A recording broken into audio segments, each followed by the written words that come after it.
여러분, 우리가 정말 이 믿음 생활에서 제대로 할 일은 주님의 말씀을 받고 그 말씀을 믿고 그 말씀을 내 인생을 맡기는 그것이라 생각합니다.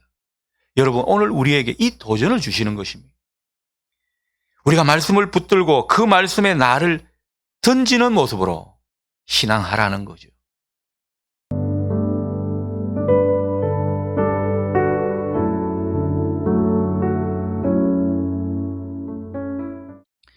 우리가 사는 세상 여러 가지로 기적이 필요한 때가 아닌가 싶습니다. 광산에 매몰된 광부가 기적적으로 살아 돌아온 것처럼 기적적으로 우리의 상황이 달라지고 기적같이 일이 해결되는, 또 사람이나 관계가 바뀌고 개선되는 그런 일들을 염원하고 싶은 그런 때라 여겨집니다.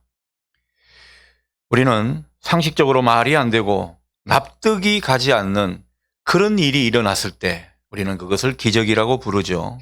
야, 이게 말이 되는가? 이런 건 말입니다. 병원에서도 안 된다면서 포기한 그 사람이 멀쩡하게 나았고, 또 사업이 도저히 살아날 기미가 보이지 않았는데 그 사업이 다시 번창하게 될 때 우리는 그것을 기적이라고 하는 것입니다. 사고나 재난을 당해서 죽을 것 같은 사람들이 살아 돌아오게 되면 그 자체가 기적이죠. 이제 곧 월드컵이 시작되는데 우리나라가 만나는 팀이 아주 만만치 않습니다. 그런데 우리나라가 세계적으로 유명한 그 호날두가 뛰고 있는 포르투갈을 만나게 되는데, 여러분, 그 포르투갈을 경기에서 꺾을 때 아마 중계하는 아나운서가 그렇게 말할걸요. 여러분, 이것은 기적입니다. 여러분, 우리에게 때로는 기적이 필요하다, 이런 생각이 많이 들게 됩니다. 사람들은 대체로 기적은 인간들이 할 수 없는 영역이라고 생각을 합니다. 그렇지 않습니까? 사람이 할 수 있는 영역이 아니죠.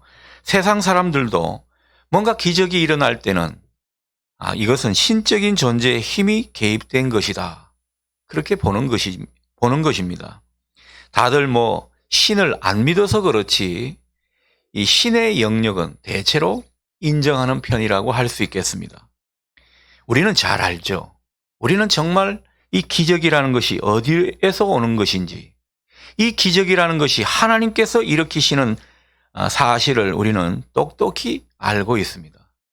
우리가 성경을 마주할 때 그 성경에는 얼마나 많은 기적의 이야기가 소개되어 있습니까? 그 기적의 이야기가 때로는 우리에게 흥분시키고, 또 우리가 그 기적의 현장이 다시 우리 삶에 재현되기를 바랄 때가 많은 것이죠. 이렇듯 성경에는 참 기적의 이야기가 많은데, 이 믿는 사람들이라고 하는 사람들 중에는 보면요, 이 성경에서 기록되는 기적의 이야기를 말이 안 되는 것처럼 생각하기도 합니다. 야, 그게 말이 되냐? 과학적으로 설명해봐라. 합리적으로 또 자기가 똑똑하다고 생각하는 사람들은 이런 성경의 이야기에 대해서 딴지를 놓기를 잘 합니다. 그런데 참 재밌는 것은요, 그런 분들도 정말 자기 식구가 기적적으로 병이 낫는 것을 보면 되게 좋아라 합니다. 그리고 그건 또 말이 된다고 하더라는 거죠. 그러니 어떻습니까? 사람들은요, 때로는 현실에서 일어날 수 없는 것 같은 그런 일들을 경험하는 것, 때로는 필요한 것입니다. 여러분에게 정말 기적 같은 일이 다시 한번 재현될 수 있기를 축복합니다. 우리는 하나님이 하시는 놀라운 일을, 기이한 일들을 때로는 체험해야 한다는 것이죠.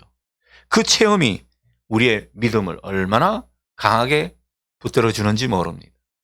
여러분, 오늘 우리가 읽었던 본문은 주님이 일으키신 기적의 이야기입니다. 이런 내용이죠. 예수님께서 갈릴리 가나에 오셨습니다. 이 가나는 여러분들이 잘 아는 장소죠. 초콜릿을 만드는 곳이 아닙니다. 이 가나가 어떤 곳입니까? 예수님께서 물로 포도주를 만드신 그 기적의 현장이, 그 마을이 가나라고 하는 것이죠.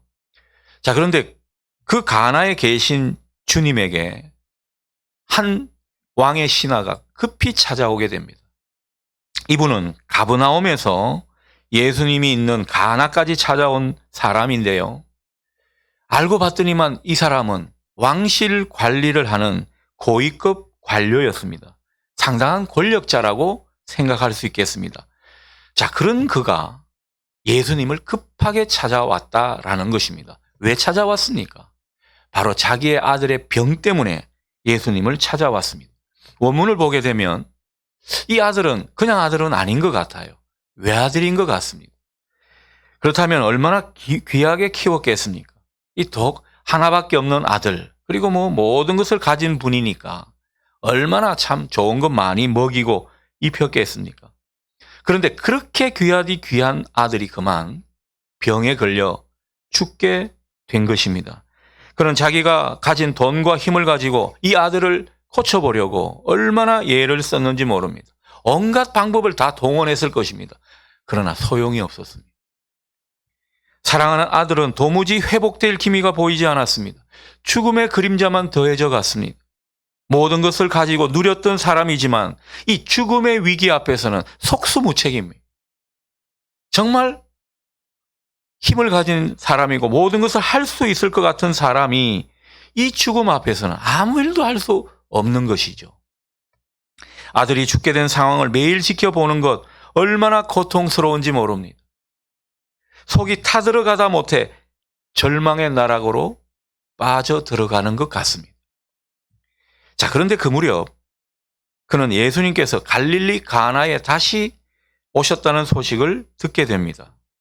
전에 가나에서 예수님께서 놀라운 기적을 행하신 것을 이 사람도 들었을 겁니다.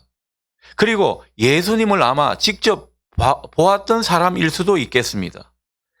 그래서 그는 예수님이 오신다는 소식에 자기도 모르게 예수님께 가면 그 아들을 살릴 수 있다는 그런 기대감이 생겨났습니다.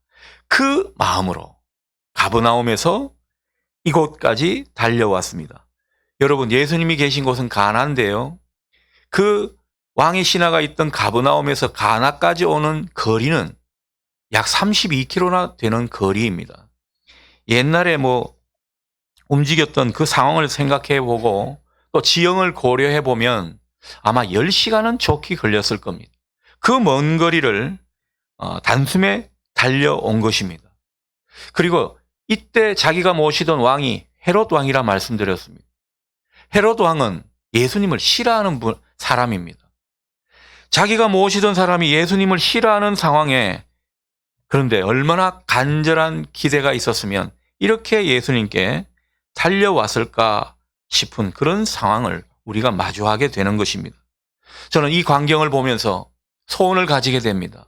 저와 여러분들이 정말 주님께 나올 때 간절한 기대로 나오면 좋겠습니다. 예배 드릴 때 간절한 마음으로 예배 드리면 좋겠습니다. 기도할 때 간절한 심정으로 예수님께 구하면 좋겠습니다. 우리는 상황이 어려운 형편인데도 어쩌면 이 간절함을 잃어버렸는지 모릅니다. 우리 안에 혹시 될 대로 되라 이런 마음 있는 것은 아니겠지요. 우리가 간절한 기대와 소망을 따라 주님을 찾고 주님께 은혜를 구하게 되면 여러분 거기서부터 기적은 시작되는 것임을 보실 수 있기를 바랍니다. 우리의 간절함이 출발인 것입니다. 자, 그런데 오늘 이 왕의 신하가 예수님을 만나서 이렇게 말을 하죠. 47절입니다. 예수님, 가버나움으로 내려오셔서 내 아들의 병을 고쳐주소서. 이 말을 했을 때 예수님께서 대답하시는 말씀이 의외입니다. 48절을 보실까요? 예수께서 이르시되 너희는 표적과 기사를 보지 못하면 도무지 믿지 아니하리라. 아주 뜬금없는 말씀을 하고 있습니다. 가버나움으로 내려오셔서 제발 내 아들의 병을 고쳐주십시오. 이 간절한 기대를 주님 앞에 드렸는데 주님은 믿음이 없다는 소리를 하시는 것 같고 표적과 기사를 보지 못하면 도무지 믿지 아니하리라. 이런 식으로 응수하고 계시더라는 거죠. 안 고쳐주시겠다는 말씀을 이렇게 애둘러 표현하고 계신가? 그런 오해가 들게 되는 대목입니다. 왜 느닷없이 주님은 이 말씀을 하고 계신 것입니까? 얼핏 이 말씀을 보게 되면요, 주님이 좀 냉정하게 말씀을 하시는 것 같습니다. 그렇게 기대를 걸고 먼 길을 달려왔는데 뭔가 좀 공감해 주시면서 그 간곡한 호소에 반응을 좀 제대로 해 주시면서 그렇게 하실 수는 없느냐라는 거죠. 이렇게 간곡하게 나올 때 저 같으면 그렇게 말하겠습니다. 예, 먼 길 오셨습니다. 얼마나 힘드셨습니까? 제가 같이 가서 기도하겠습니다. 함께 가십시다. 뭐 이런 식으로 하시는 게 예수님의 원래 모습 아니겠습니까? 온유하시는 주님이시고, 그리고 사람들의 그 마음을 공감하시고 동정하시는 주님이신데 얼마든지 그렇게 말씀하실 수 있을 것 같은데 그런 말씀을 하지 않으십니다. 대뜸 너희는 표적이나 기이한 일들을 보지 않고는 결코 믿으려고 하지 않구나. 이 상황에 뭔가 믿음을 책망하시듯 말씀을 꼭 하셔야 하시는가, 그런 생각이 드는 것입니다. 여러분 어떻습니까? 사실 이 신하가 예수님께 나아올 때는 예수님이시라면 내 아들을 분명히 낫게 해주실 거라는 그런 기대로 나아왔음을 여러분 보실 수 있을 겁니다. 막연하지만 예수님을 믿었다라는 거죠. 믿었으니까 예수님께 매달린 거죠. 그런데 예수님은 도무지 믿으려 하지 않는다, 이렇게 응수하고 계시더라는 것입니다. 간곡한 기대를 저버리는 모습 같습니다. 그리고 간절한 바람에 지체하시는 모습도 보입니다. 오늘 이 신하가 자기 집에 가셔서 아들을 고쳐주십시오, 이렇게 말씀을 드릴 때 직접 내려가셔서 그 아들을 만져주시고 일으켜주시면 좋을 텐데 예수님은 그렇게 하시지 않았습니다. 49절에 보면 이 신하가 재차 부탁을 하는데도 끝내 거절하시면서 치유의 말씀만 하고 계시는 모습입니다. 50절 상반절입니다. 가라, 내 아들이 살아있다. 이 말만 딱 떼놓고 보면요, 주님은 결국 그 신하와 함께 가지 않으셨다는 것이 드러나고 있습니다.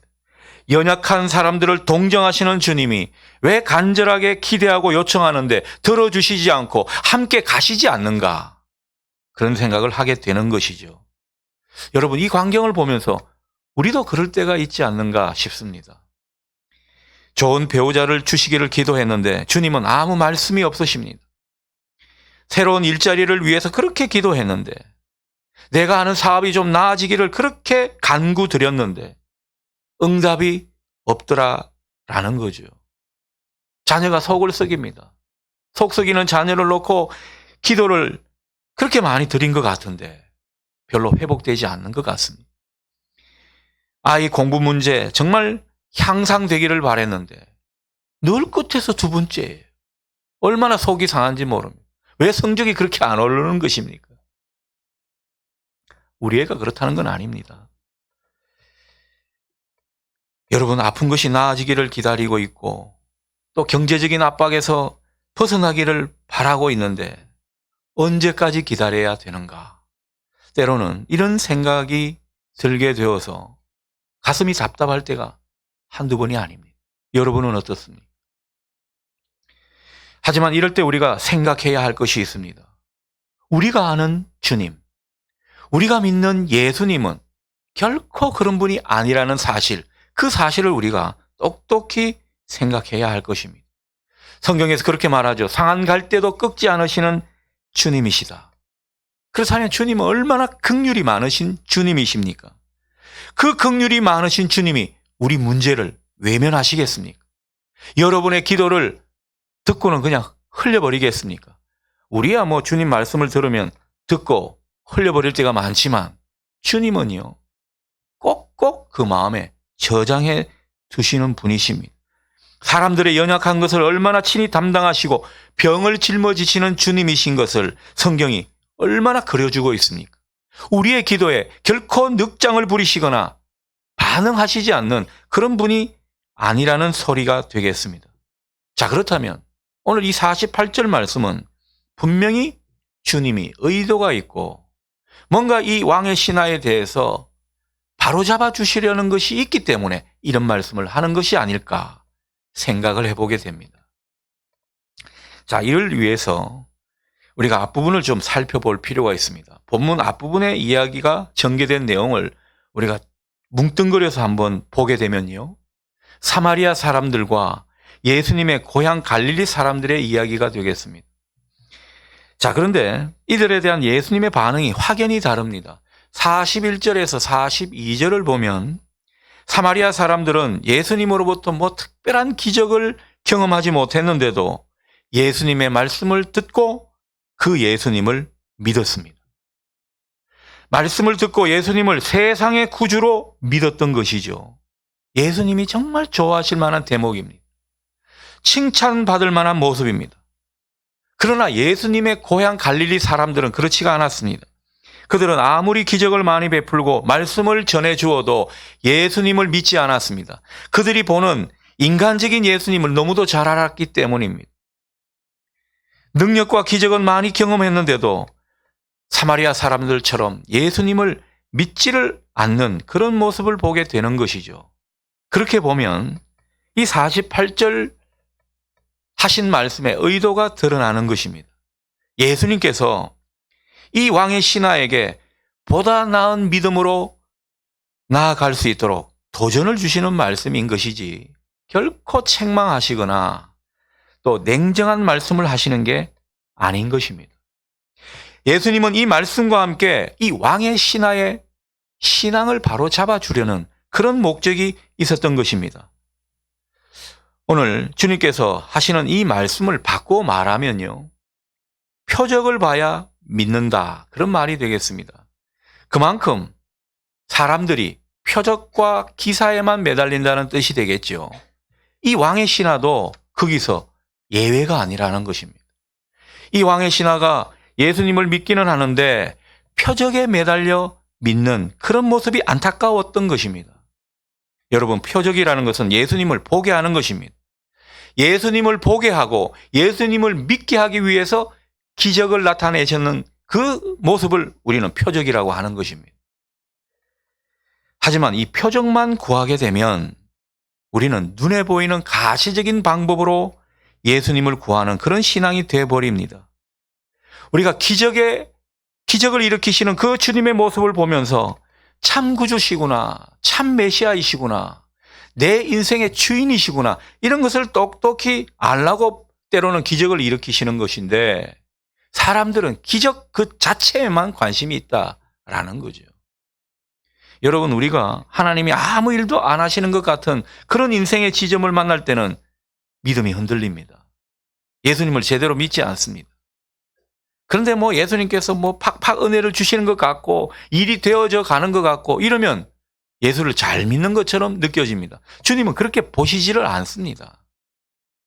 기적이 아니더라도 내 눈에 뭔가 가시적으로 보이지 않더라도 우리는 주님을 떡하니 믿을 수 있어야 한다는 것, 그것을 주님은 먼저 일깨워 주시면서 기적의 현장으로 그를 인도하고 계신 것입니다.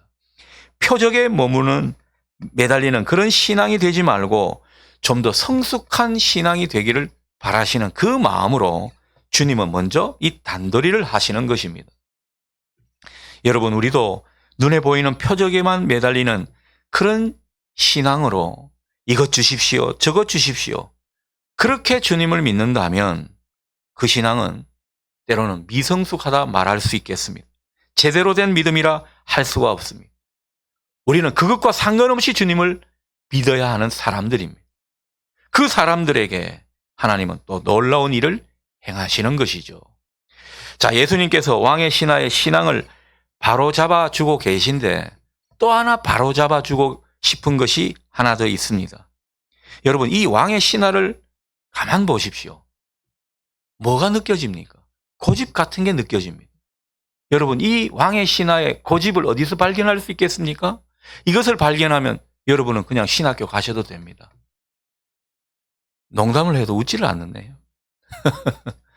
여러분, 어디서 고집을 부리는 것 같습니까? 한번 찾아보십시오. 그냥 멍하니 있지 마시고. 47절, 49절을 확인해 보겠습니다. 47절에 뭐라고 말합니까? 내려오셔서 병을 고쳐 주십시오. 49절입니다. 내 아이가 죽기 전에 내려오십시오. 여러분, 내려오십시오라는 말을 반복해서 하고 있습니다. 주님이 내려오셔야만 고쳐주신다는 소리를 하고 있더라는 거죠. 여러분, 이게 고집입니다. 내가 생각하는 어떤 방법, 내가 생각하는 어떤 프레임에 예수님이 들어오시도록 하는 이 모습이 여러분, 때로는요, 어떻게 보면 하나님의 일을 방해하는 요소가 될 수 있습니다. 이 사람은 아마 그렇게 생각했던 것 같아요. 예수님이 기적을 일으키실 수 있는 것은 직접 오셔서 이마에다 아니면 다른 어떤 환부에다 대고 안수기도를 하시면 그때 이 아이는 낫게 될 거라는 어떤 이런 공식이 있었던 것 같습니다. 여러분, 이것이 이 사람의 고집이었습니다. 그러니 주님, 내려오십시오. 오셔서 우리 아이를 만져주십시오. 만져주시며 안수기도 해주십시오. 이런 마음으로 청을 했던 것이라고 볼 수가 있겠습니다. 예수님이 직접 안수기도 해주실 때 기적은 일어난다 믿었던 것입니다. 여러분, 그렇습니까? 여기 아멘 하시면 안 되죠. 그렇지 않죠. 예수님은 얼마든지 다른 방법으로 기적을 일으키시는 분이십니다. 여러분, 믿음이란 것이 내 자신의 방법대로만 해야 된다, 이것을 고집하면 그것은 불신앙입니다. 그러나 그 방법을 내려놓고 내가 기대하고 생각했던 그것이 아니라 하나님은 얼마든지 다른 방법, 다른 차원으로 일을 하실 수 있다, 이것을 열어놓고 주님을 바라보는 것, 이게 제대로 된 믿음인 줄 믿으시기 바랍니다. 여러분, 우리가 믿는다고 하면서 우리의 방법대로, 우리의 고집대로 믿을 때가 있다라는 거죠. 주님이 하시는 방법은 얼마든지 다양한 것입니다. 주님이 우리에게 일으키시는 그 기적의 타이밍은 우리가 알 수가 없는 것입니다. 그것은 전적으로 주님이 하시는 일인 것이죠. 그러니 제대로 된 믿음은 예수님께 전적으로 방법 그리고 그 모든 타이밍까지 맡기는 것입니다. 그 가운데 우리는 우리의 생각과 기대와 여러 가지 방법들을 자꾸 내려놓는 것이죠. 기도의 과정은 바로 이 과정이라 생각을 하게 됩니다. 여러분, 이 과정 가운데 우리는 제대로 믿게 되는 것이죠. 이 상황을 놓고 이 구약에 나오는 나아만 장군이 생각이 납니다. 여러분, 아람나라 권력자 나아만 장군, 여러분 잘 아실 겁니다. 이분이 어떤 병이 걸렸죠? 문둥병. 요즘 성경으로는 나병입니다. 이 나병에 걸려서 얼마나 고통을 느끼는 인생이었는지 모릅니다. 자, 그런데 자기 정한테, 여종한테 들으니까 이 이스라엘 그 아람 나라에 어떻게 보면은 속국이라고 할 수 있는 그 나라에 아주 용한 하나님의 사람이 있다라는 겁니다. 그 사람을 찾아가면 나을 수 있다는 이런 희망을 보게 되었습니다. 그래서 모든 것을 뒤로하고 그 사람을 찾아왔습니다. 그 하나님의 종이 누구죠? 엘리사죠. 그 시골에 있던 엘리사에게 이 나만 장군이 찾아와서 사정을 하고 그리고 낫게 해달라고 간청을 합니다. 자, 그때 하나님께서 이 선지자 엘리사를 통해서 전해준 하나님의 방법은 무엇입니까? 여러분 잘 아실 겁니다. 요단강에 가서 7번 목욕하라는 것입니다. 7번 첨벙하고 들어갔다 나오는 이것을 반복하라는 거죠. 여러분, 아람 장군의 군대 장관, 이 나아만은 똑똑한 사람입니다. 이 똑똑한 사람 입장에서 볼 때 이게 말이나 되는 방법입니까? 이게 뭐 하나님의 방법이라고 하는데 이것을 받아들일 수 있겠습니까? 처음에는 받아들이지 않았습니다. 근데 자기 부하가 아이고 뭐 속는 셈 치고 한번 해보시죠.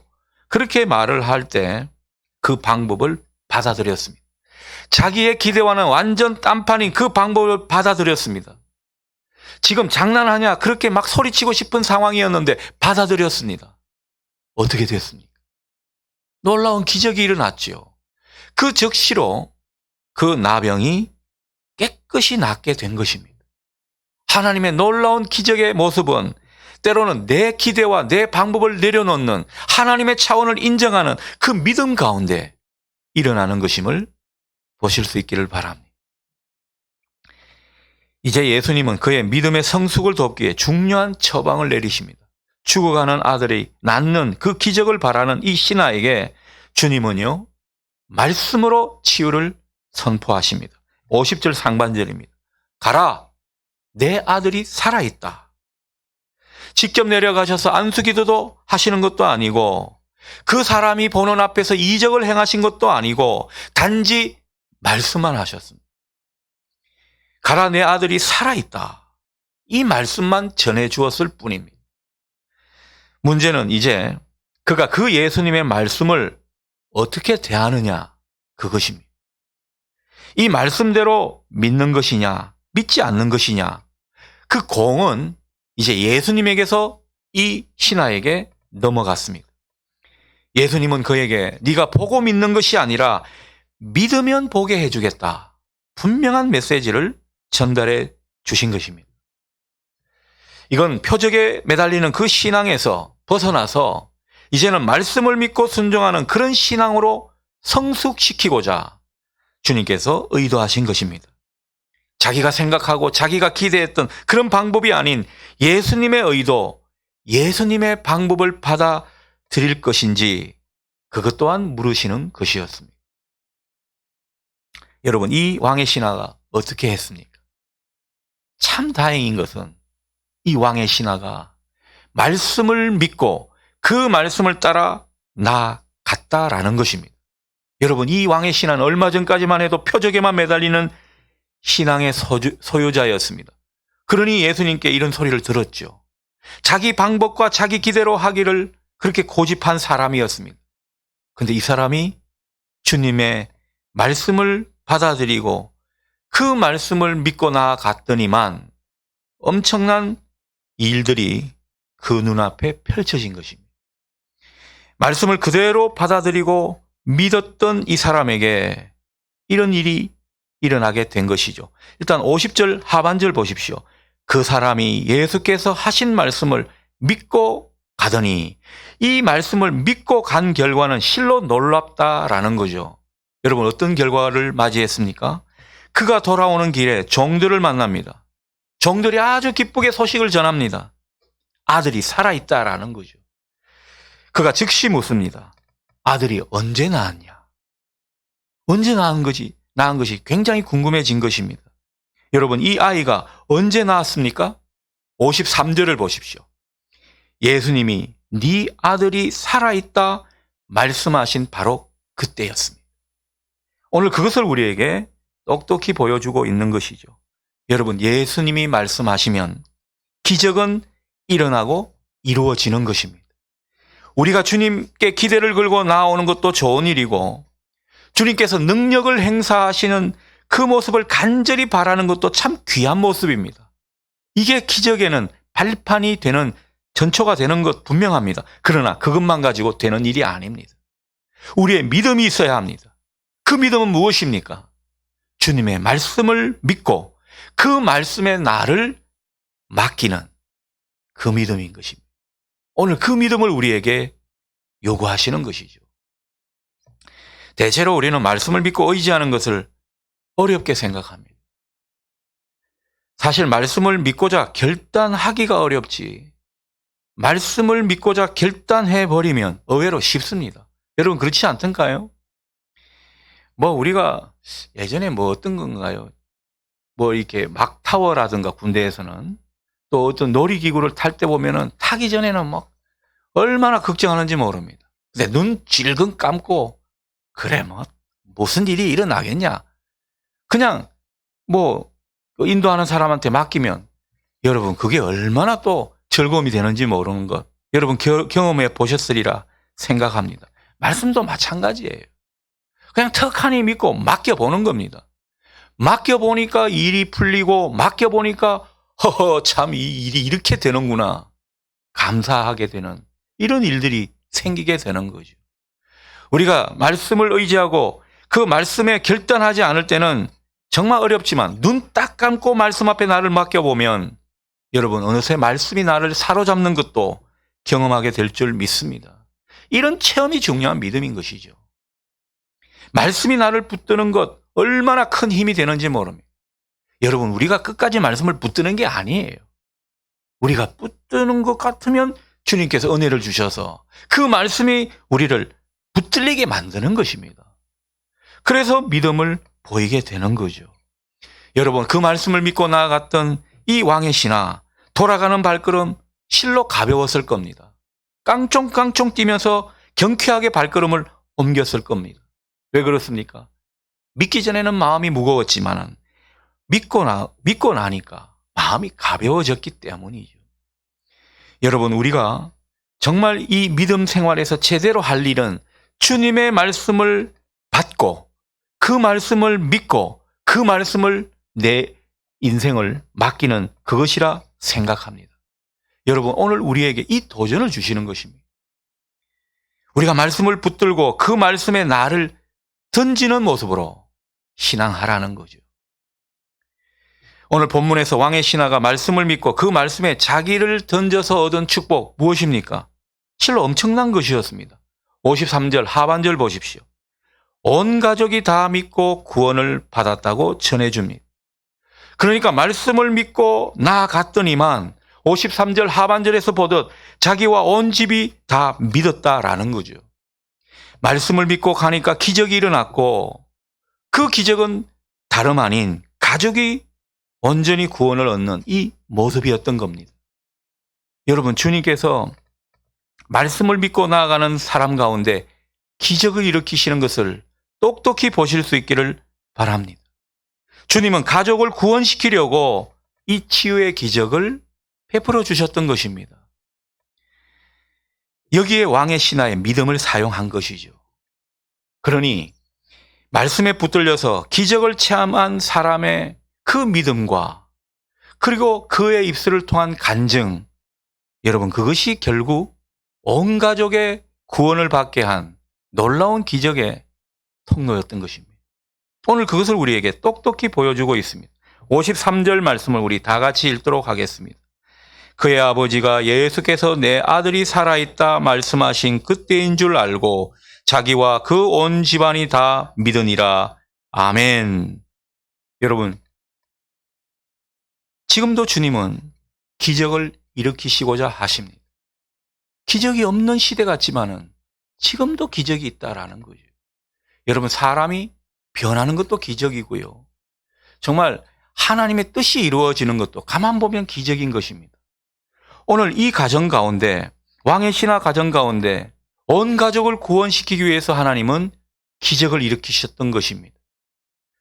그런데 그 기적의 발판은 무엇이었습니까? 이 왕의 신하의 간절함과 그리고 그의 믿음이었습니다. 말씀 앞에 자기를 던지는 그 믿음이 결국은 주님의 기적을 일으키시는 힘이 되었던 것입니다. 오늘 주님은 우리에게 이 모습을 원하시는 것입니다. 저와 여러분이 다시 한번 기적의 주인공이 되기를 바라시는 것이죠. 우리의 간절한 기대와 그리고 말씀에 우리 자신을 던지는 그 믿음 말입니다. 오늘 이 은혜가 여러분 가운데 있기를 소원합니다. 그러니 여러분, 우리의 방법과 우리의 지혜와 우리의 가능성은 다 내려놓으시기를 바랍니다. 대신 주님을 간절히 찾으십시오. 주님을 인격적으로 만나십시오. 그 가운데 주님이 들려주시는 말씀을 붙들고 의지하십시오. 이것이 주님이 바라시는 믿음의 모습입니다. 이 모습을 가운데, 이 모습을 가지고 주님은 일하신다라는 거죠. 이 믿음으로 나아갈 때 우리는 주님이 하시는 일을 보게 되어 있습니다.